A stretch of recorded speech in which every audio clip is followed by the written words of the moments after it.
There are stories of drivers following their GPSs so faithfully that they ended up in a lake.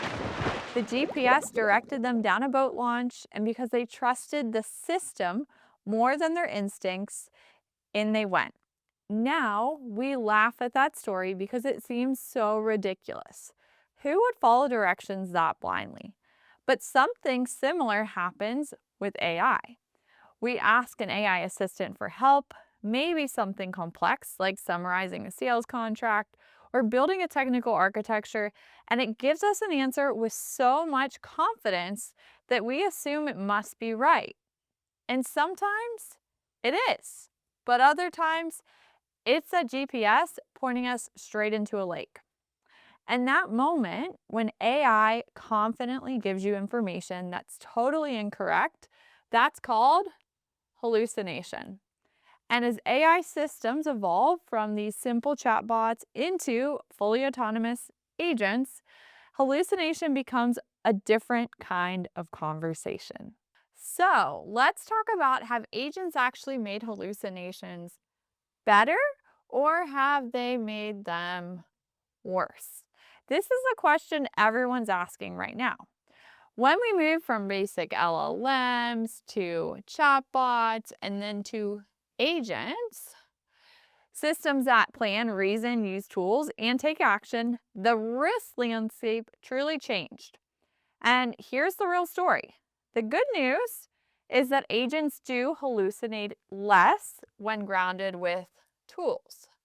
And I'm talking about, tools like search tools, data connectors, enterprise knowledge sources. It could even be something like APIs, um, retrieval systems like RAG, very common tool pattern. When the agent can truly verify and check information, it reduces hallucination dramatically because now instead of guessing, it can check. This is like giving your GPS satellite view and real-time traffic data instead of just a static map to go home after work. And at the same time, adding this multi-step reasoning, it does increase your output and create more opportunities for errors. And some advanced thinking models do show higher hallucination rates. So something to watch out for. Now, the challenging news is that agents do hallucinate more danger and introduce more risk than before because this agent isn't just answering questions. It might be doing things like creating a ticket, taking an action, um, updating a field, updating data that's used for something else, scheduling meetings. And if this reasoning chain of different steps is truly all off and the context is thin, the agent can take that wrong action and do so with complete confidence. All right, let's talk about why hallucination still happens.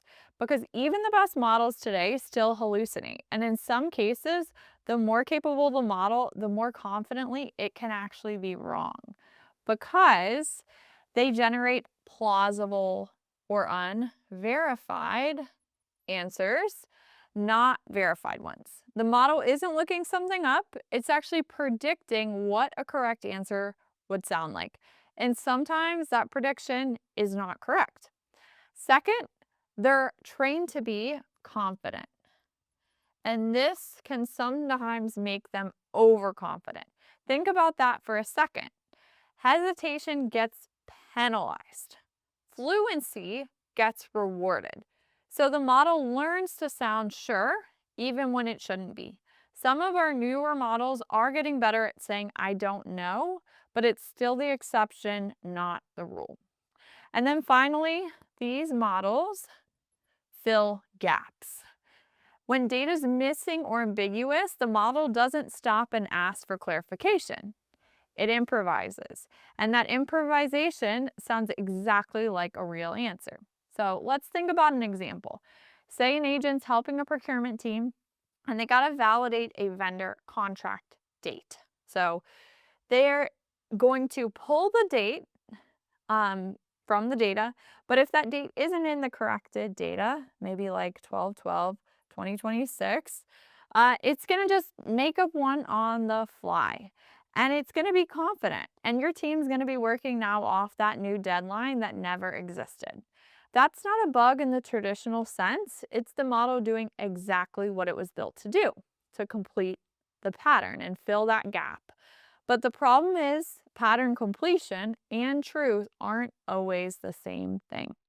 So what can we do? Well, first, we can ground the agent in data. So the fastest way to reduce hallucination is to give the agent a reliable map. Imagine asking a consultant to audit your business, but you haven't given them any access to your actual systems. That consultant would still give you an answer. They'd be confident, but it wouldn't be grounded in your reality. And the fix for this is straightforward. Connect the AI agent to your sources of truth. Whether it's SharePoint, CRM systems, contract repository, APIs, that truth is critical. And think of it like the difference between a GPS running on a map from 5 years ago versus one with live data. The old map isn't wrong about everything, but it doesn't know about the new road, the closed bridge, or the construction that's been blocking your route for months. Second, use tool-based reasoning instead of pure text prediction. Here's a simple way to think about this. If you asked a colleague to calculate your quarterly burn rate, you want them to open up a spreadsheet, not just do it from memory. But an agent forced to just write an answer, it's doing it exactly from that, their memory. And it's predicting the right answer, what it looks like, but not actually computing it.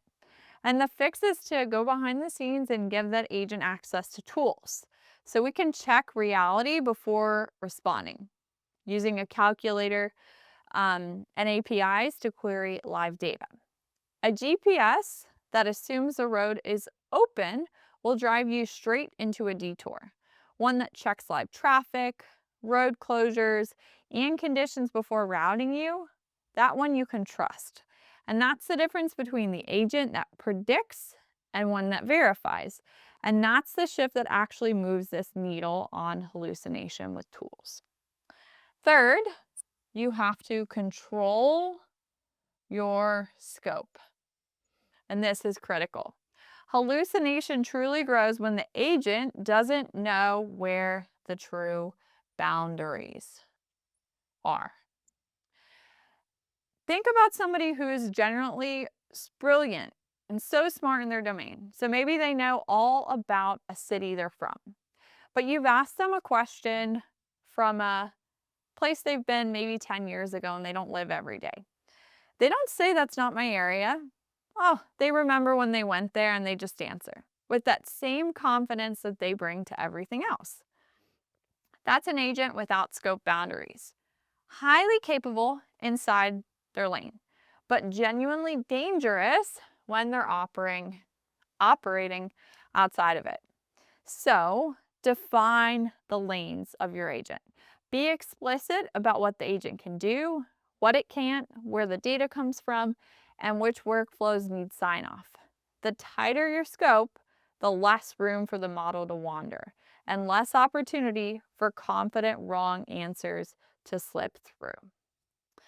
Fourth, add a human to the loop. Not everything should be fully automated, and honestly, not everything should be.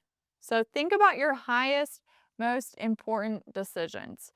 The AI should really be a fast, very thorough first draft. The agent proposes, a human reviews, and actually does that final approval. If it's not a failure of the technology, it's good system design. And this matters beyond just catching hallucinations, but a human in the loop truly adds the judgment, context, and accountability that really no model can truly replicate. Think of it just like cruise control on a long highway drive. It handles the steady miles just fine, but you still want a driver in the seat for the on-ramp, the merge, and anything that the road throws at you unexpectedly. Agent hallucination isn't just a technical problem, it's truly a design choice. That doesn't happen automatically. Someone has to build it that way, and that someone is you. So here's the challenge. Look at whatever agent or AI workflow you're running right now, because the difference between an AI that drives you into that lake and one that truly gets you where you're going isn't the model, it's the design choices that you make.